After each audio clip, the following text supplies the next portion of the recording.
Monster Melee!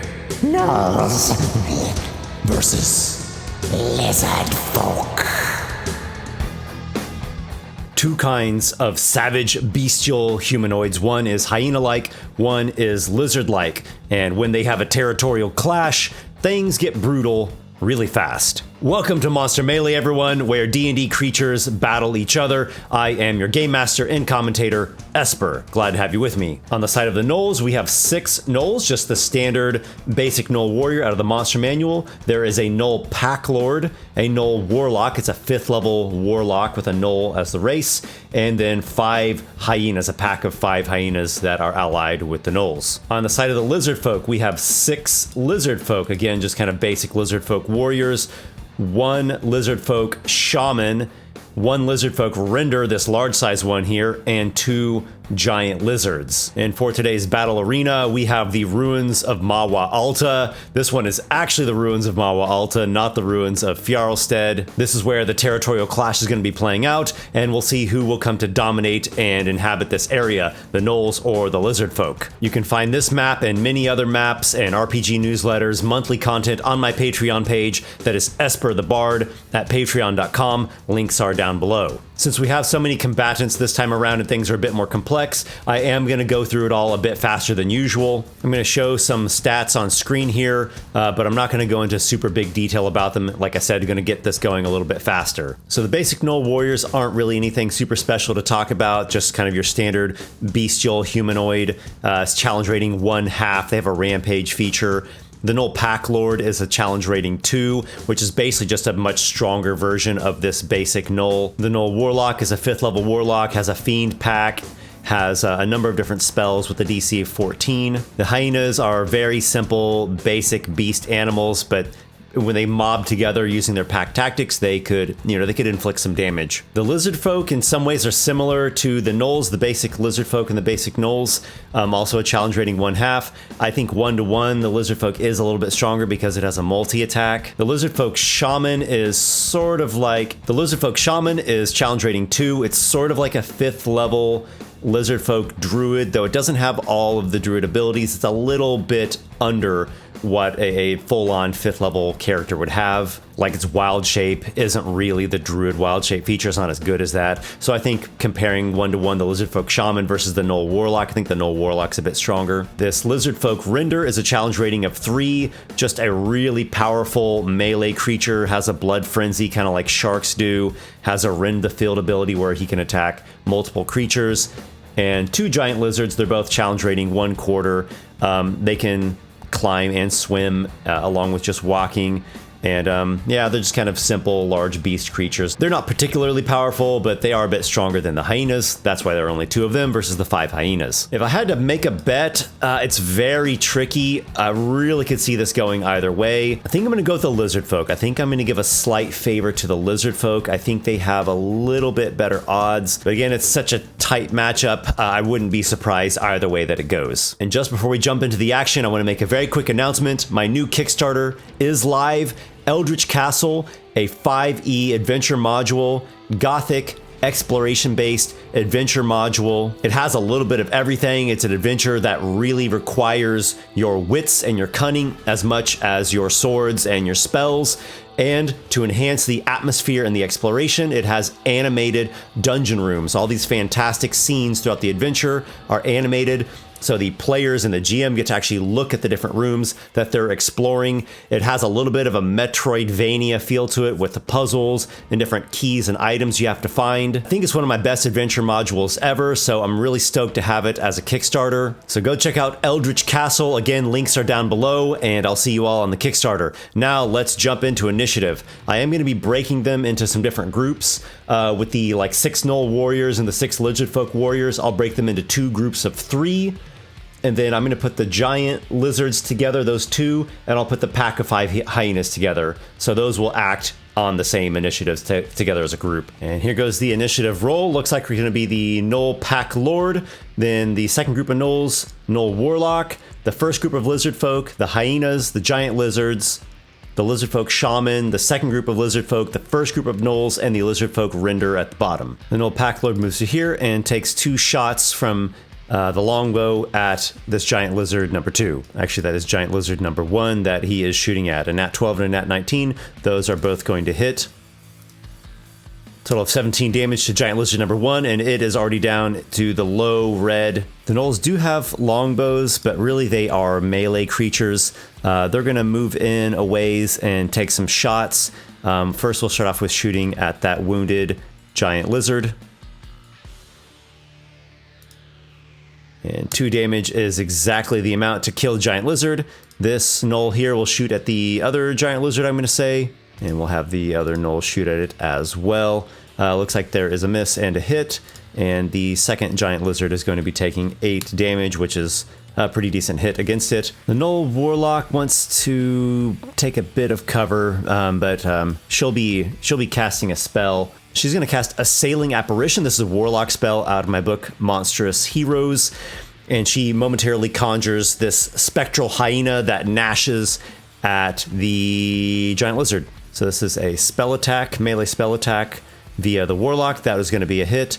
And it's going to deal 2d8 plus 3 force damage. That's 2d8 from the spell, plus 3 from an agonizing blast. Any invocation the Warlock has that applies to Eldritch Blast also applies to this spell. And the Spectral Hyena just completely gashes the throat out of that giant lizard, and it is defeated. The first group of Lizardfolk really want to get into melee. I think they're going to be coming in partially throwing javelins, the next turn being in melee. So let's throw javelins. They're going to go against this Gnoll that doesn't really have any cover. I think I'll do all 3 javelin throws. Oh, there's a critical hit in there. So we've got a hit and a critical. All right, that's a total of 18 damage, which is going to badly wound Gnoll number 6. It's down into the red quite low. Then we go to the pack of hyenas. They rush in, and I think they're going to do some, kind of circling about. This is be a dash coming here to try to make quick work of some of these lizard folk. And the giant lizards, well, they just got killed before they even had a turn. That's how that can go sometimes. The Lizardfolk Shaman, probably going to be casting a good spell here. Lizardfolk Shaman first will move to here and cast a Conjure Animals, conjuring a giant constrictor snake. The giant constrictor appears here, close to all these gnolls, particularly close to this gnoll warlock down here, and it is going to roll for initiative. Well, it was actually a very fortunate roll. It got an initiative right after the Lizardfolk Shaman, so it's going to be acting immediately. Ooh, nice. The giant constrictor lashes out with its coils against the Gnoll Warlock. That is a 16 to hit. 16 is a hit. The Warlock just has an AC of 14, not so good. However, the Warlock does have 8 temporary hit points. I shouldn't forget that. It gained those when it killed the giant lizard via its Warlock feature, Dark One's Blessing. Whenever it kills an enemy, it gets 8 temporary hit points. The Warlock could use Hellish Rebuke, but I think it's going to save the spell slot. It just has 2 spell slots. That's going to be 12 bludgeoning damage to the Warlock, so that eats through the temporary hit points and then shaves it down to 34 hit points total, and is grappled and restrained in the giant constrictor's coils. Now the second group of lizard folk, they move out to here, and they're going to be fighting against these hyenas. They have quite a good chance to take down the hyenas pretty easily in melee, so we'll go with lizard folk number 4, makes 2 melee attacks. They have bites, they have heavy clubs, they have spiked shields, they also have javelins. So I think their probably standard melee routine is going to be heavy club and spiked shield. All right, there's 1 hit and deals 7 damage, which takes out a hyena number 3. Lizardfolk 6 makes its 2 attacks. Both actually are misses, and Lizardfolk 5 makes 2 attacks as well. We're looking at 1 hit with a 16, and he's going to deal a total of 8 damage, which will take out hyena number 2. Well, I also don't want to forget that the Lizardfolk Shaman actually went up there for some cover. Okay, so we go to the first Gnoll group, and it looks like they're going to be fighting this constrictor. There might be a better tactic in there, but I'm looking at them, and they have an intelligence of 6, so I think their tactics are just dumb, brute tactics, just fight the nearest, closest, obvious threat, and they probably don't understand very well about maybe some other better tactics against a spellcaster. They just don't really put that much thought into it. So let's go with some Gnoll attacks. They make spear attacks in melee here. whooping and shouting, and they have struck 2 blows, landed 2 blows against the giant constrictor snake. It takes a total of 12 damage. Now the Lizardfolk Render is going to get in on the action, stomps in there. This big, large-sized brute Lizardfolk. This first is going to be a claws attack, then it also has a bite attack for a multi-attack. The claws are quite powerful. They miss though. The bite is a hit, and it's going to deal 9 damage, which is certainly enough to just bite right through that second hyena. Just crunches and probably bites the thing's head off. We head into round 2 already. There's been quite a bit of action and some on both sides dropping. The Gnoll Packlord will start things off, makes 2 melee attacks, and is going to be using Incite Rampage. The Gnoll Packlord draws a glaive, and he's going to make 2 glaive attacks against the giant constrictor. Both are hits, and we're looking at a total of 11 damage, not the greatest rolls, and he'll use Incite Rampage as part of that, which is going to cause a Gnoll ally to make an attack. Normally, giving the Gnoll Warlock a free attack or a reaction attack is going to be great because it has the Pact of the Blade and can summon this magical glaive of its own, but it is restricted, or restrained rather, which will give it disadvantage. All right, so Gnoll number 1 gets the reaction attack. It's going to be a hit, and it stabs the constrictor for 7 points damage, and that's a recharge feature, that Incite Rampage that the Packlord used. We go to the second Gnoll pack. Gnoll number 6 is going to make an attack against the giant constrictor. Is it flanking there? It is flanking. Rolled good enough to hit in either case. And it stabs with the spear for 7 damage against the giant constrictor. And Gnoll number 5 is going to do the same as well. It's actually within the threat and reach of that giant constrictor. They really want to get the Warlock out of there because their Warlock is such a powerful spellcaster. It's a hit, going to do 8 more damage to the giant constrictor, so they're already whittling it down into the red. And Gnoll number 4 will join the fray on that as well, and it misses. The Gnoll Warlock casts Armor of Agathis on herself. That is actually a 3rd level spell that gains her 15 temporary hit points, and whenever she is hit by a melee attack, as long as she still has temporary hit points, the attacker will take 15 cold damage. The first Lizardfolk group is going to try to clear out these hyenas, try to get through them. The first one attacks, will draw a heavy club and also bash with a spike shield. There are 2 hits. He might actually be able to take out both of the hyenas. Doesn't quite take out the first hyena on that first attack, but he will on the second one. And then, let's see, do some moving over here, and he'll circle around a bit to the hyena there, and then Lizardfolk number 2 will attack. The first attack's a miss. The spiked club's going to come in for 12. That is good enough to hit, and 8 damage will take out hyena number 4. So all the hyenas are defeated now. And Lizardfolk 3 is just going to do a move and a dodge. Can't quite get into melee there. Lizardfolk Shaman moves a bit and will cast a Produce Flame. So ranged spell attack at Gnoll number 6. I'll give it half cover due to some rubble there. That is actually a miss, and Lizardfolk Shaman finishes up the move, taking some cover there behind the wall. The giant constrictor attacks its very frigid prey. I'll have it do 2 rolls here because of the advantage. The first one is a hit, and ends up doing a total of 13 damage to the Gnoll Warlock, which keeps it with 2 temporary hit points, so the armor is not completely shattered off. And then that deals 15 damage to the giant constrictor snake. Actually, that's exactly enough to defeat it, and it disappears. The conjuration ends. And how do you like that? The Gnoll Warlock's temporary hit points go back up to 8 because she gains 8 temporary hit points whenever she kills an enemy.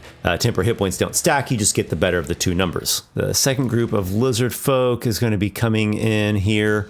See how this plays out. Looks like 2 of them are going to be making attacks. One's going to be dodging, didn't have quite enough speed to get in there. All right, Lizardfolk 4 is making 2 melee attacks. We've got a miss and a hit.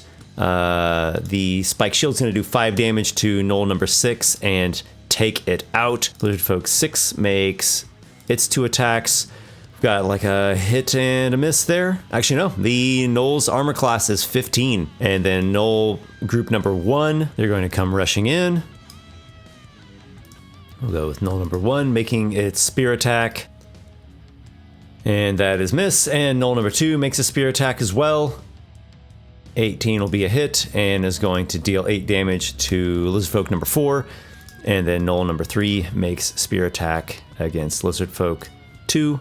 Hits and ends up doing 7 damage to it. A savage melee fray is beginning to really just erupt across the ruins of Mawa Alta here. Lizardfolk Render comes stomping in, can't quite get in as close as it would really like to.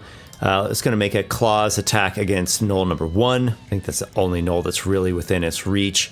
14 is just under a miss, and then a bite attack, also a 14, and the Render was blocked. We go into round 3. So starting off, the Gnoll Packlord's going to roll for recharge on the Insight Rampage. That is not a success.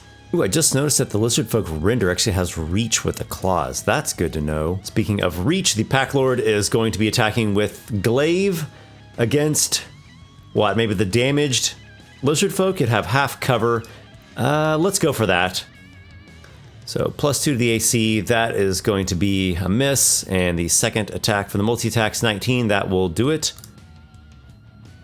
Oh, just minimum damage, only 4 to Lizardfolk number 4. It goes down into the orange. All right, now the second group of Gnolls. So that's Gnolls 4, 5, and 6 is already defeated. So Gnoll 4 attacking the Lizardfolk that is damaged. Here is a spear attack. That is a 14. It's 1 under the AC of the Lizardfolk. It blocks with its carapace shield. I think Gnoll 5 will just rush onto the Render there, and it makes its spear attack. 13 is not enough. The Gnoll Warlock, in a bold move, comes over to there. It rattles some hyena bones and fangs, outstretches its hand, and is casting Savage Frenzy, also a spell from Monstrous Heroes. It's a 30-foot cone. Each creature in the area must make a wisdom saving throw, and if it fails, on its next turn, it has to make a melee attack against a random creature. Can move up to its speed if necessary, otherwise does nothing else. If it's unable to attack a creature, it takes 3d8 psychic damage at the end of its turn. So this is actually going to catch 3 Lizardfolk, plus the Render, plus this Lizardfolk up there. This is a spell save DC of 14. The Lizardfolk have a +1 Wisdom. Lizardfolk 4. Success. Lizardfolk number 6. Failure. Lizardfolk number 5. Also a success. Lizardfolk Render. Also a success. And Lizardfolk number 1 also succeeds. They all rolled great except for that Lizardfolk number 6. Oof. Well, that was quite a gamble, and there could have been a fantastic payoff, but nope, that didn't work out like he wanted it to. The Gnoll Warlock is going to be backing up now. That will provoke opportunity attacks. We'll go with Lizardfolk 4, but that armor, I think the Lizardfolk can feel that intense cold radiating off that armor, and no, they're not inclined to make opportunity attacks. So is the Gnoll Warlock disappointed for that? Maybe. He probably wanted to deal that cold damage, but hey, not provoking op attacks is always a good thing. All right, the first group of Lizardfolk go. This is Lizardfolk number 1. It's going to make the 2 melee attacks there against the Gnoll. Both actually are misses. Lizardfolk number 3 is going to follow suit. Also misses, and Lizardfolk 2 will make the 2 melee attacks against Gnoll number 3 that is next to it. Only gets 1 single hit there, deals 6 damage to that Gnoll. We'll go to the Lizardfolk Shaman's turn. My initial thought was to cast Heat Metal on the Gnoll Packlord's Glaive, but actually the Gnoll Packlord's wearing a chain shirt, so he's going to cast it right onto the chain shirt. All right, so the Shaman's concentrating on Heat Metal. It's going to do 2d8, 11 fire damage straight away to the Gnoll Packlord. Shaman will stay back over here. I think it's a good idea. Concentrating on the spell. All right, well, we've seen how devastating Heat Metal can be. Let's see if that does in the Gnoll Packlord. Right, we've got a second group of Lizardfolk. Lizardfolk number 4 is going to be attacking Gnoll number 4. Here are the 2 melee attacks. We got 1 hit. 6 damage to the Gnoll. Lizardfolk number 5 is going to attack that same Gnoll. Here are its 2 attacks. We got a critical hit and a miss. The heavy club bludgeons Gnoll number 4 for 6 damage, and Lizardfolk number 6 reels under the effects of a Savage Frenzy. It will be making a randomized attack. So there's a D4, 4 potential targets. Number 4, it's attacking its ally, Lizardfolk number 6. A melee attack, so it swings its heavy club. Maybe it bites. Just so savage and instinctual, and that actually is a hit, and it ends up dealing 5 damage to its ally, Lizardfolk number 6. All right, the first new group of Gnolls, 1, 2, and 3. Gnoll 1 will attack Lizardfolk number 4. Here is its spear. Just one under a miss. All right, Gnoll number 2 is going to make an attack at the same target. The spear thrusts out, and that is a miss. And then Gnoll number 3 will be attacking the Lizardfolk that is next to it, coming up with a miss as well. The ogre-sized Lizardfolk render takes one step a little closer, and will be using its Rend the Field feature. Makes a claw attack against each creature of its choice within 10 feet of it. So we got Gnoll 5, Gnoll 1, Gnoll Packlord, Gnoll 2, and Gnoll 4. Claw attack against Gnoll number 5 is a miss. Against Gnoll number 1 is a hit. Against the Packlord, he's going to have advantage due to its blood scent. The render gets advantage on attacks against creatures that are not at full hit points. I will give the Gnoll Packlord half cover from the ally in front of it. 21 will be a hit. This attacks against Gnoll number 2. It will have half cover. And a 19 is a hit. And then against Gnoll number 4 with advantage, and again, half cover. 17 is a hit. So the render hit all of its targets except Gnoll number 5. So 4 different targets that it struck with a claw attack. We'll do the claw 4 times. 14 damage to Gnoll number 1, 12 damage to the Packlord, 16 damage to Gnoll number 2, and 10 damage, kind of a lower roll there, to Gnoll number 4, which actually kills it. That victorious roar from the Lizardfolk render, that is quite a powerful ability. That is a recharge 5 through 6 on that one. We are on to round 4. Things are starting to get quite intense here. Start with the Packlord. It's going to check a recharge on Insight Rampage. Does recharge it.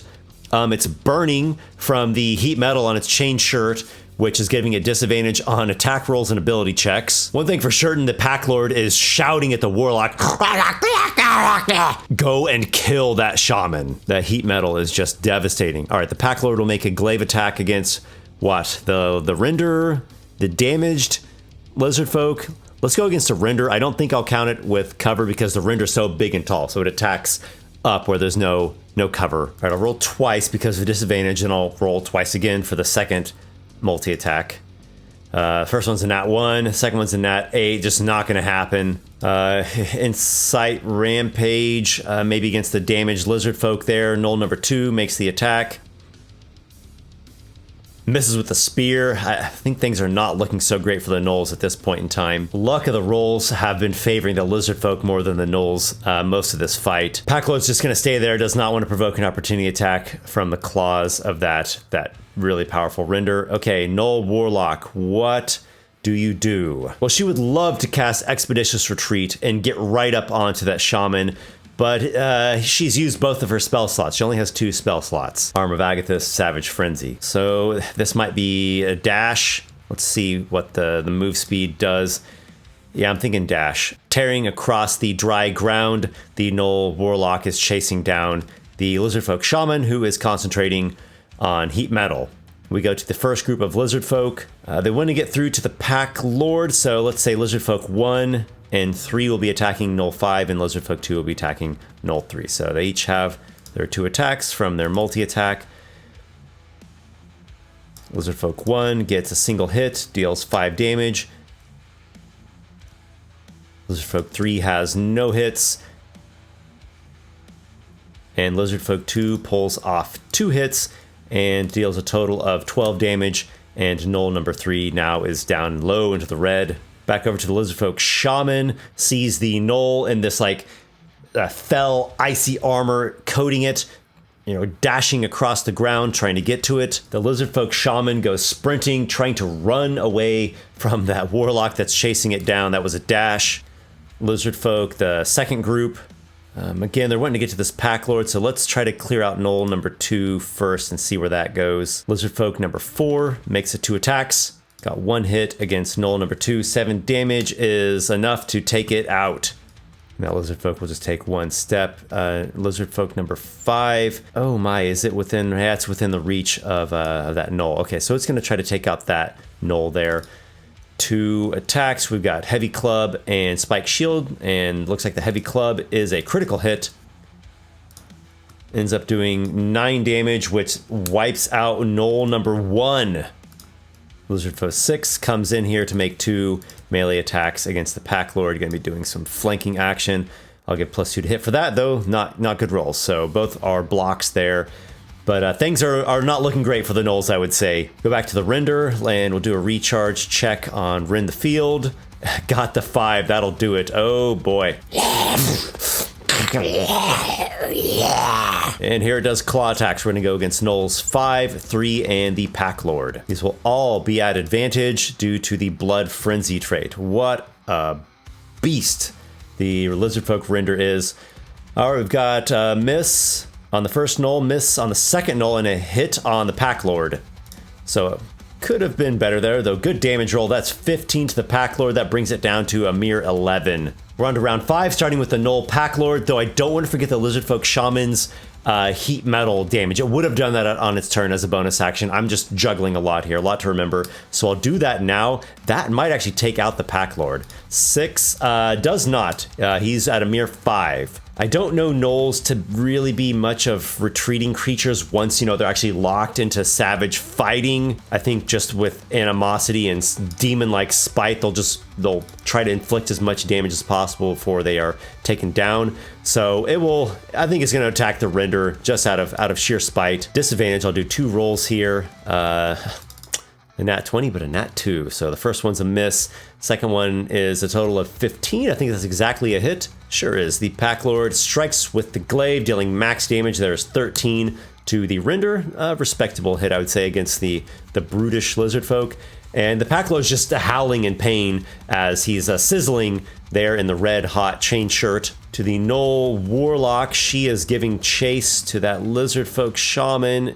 Can she get a spell off? Yes, she can. Probably going to be a sailing apparition. I think that's a great choice. So the Gnoll Warlock conjures a spirit hyena right next to the Lizardfolk Shaman there, makes a melee spell attack through the spectral thing.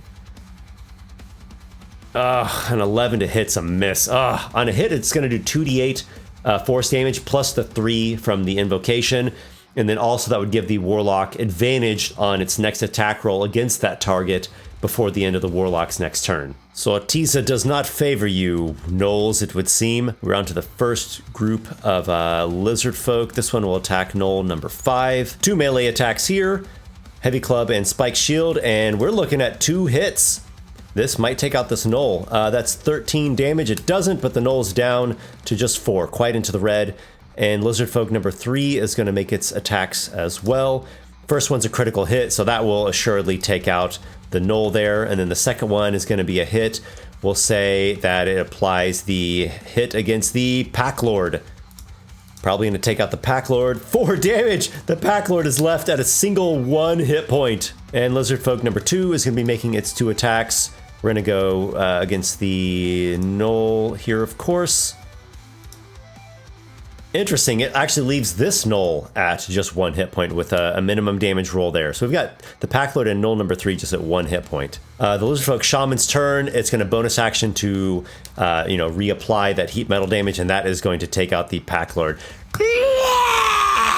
With a awful shriek of pain, the Pack Lord collapses to the ground. Okay, so no more heat metal. I guess he could keep heating up that object, but no point in that. So he'll just release the concentration on it and then turn to attack or focus on this Warlock. And it calls up a spike growth area here right around the Gnoll Warlock. Spikes and twisted, jagged stones raise up. This is difficult terrain. For each 5 feet someone walks in here, it is 2d4 piercing damage. And the Shaman will back up to there. And we go to the second group of Lizardfolk. They are closing in. Let's see if either of these hits land. Sure does. So that will take out that remaining Gnoll number 3. And now I suppose the focus is going to be on the Warlock. Right, Lizardfolks 5 and 6, they are going to be making ranged javelin attacks at the Gnoll Warlock. I'll give it half cover. Those are both misses. The Lizardfolk render will come to here, probably grabbing up a chunk of rock to hurtle as an improvised weapon. So this will just be a straight d20 roll with a +3 from strength. 12 is not going to do it. The chunk blasts off of the wall there. I'm thinking to call the fight here. What could the Warlock do? She's actually in great condition. She only has a tiny bit of damage, has 8 temporary hit points.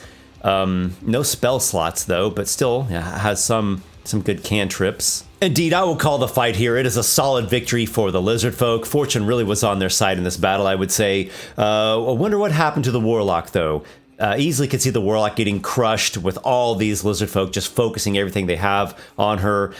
Maybe she tries to run away, maybe to slip away. It would seem difficult to get away from that entire group, and neither of them are particularly faster than the other.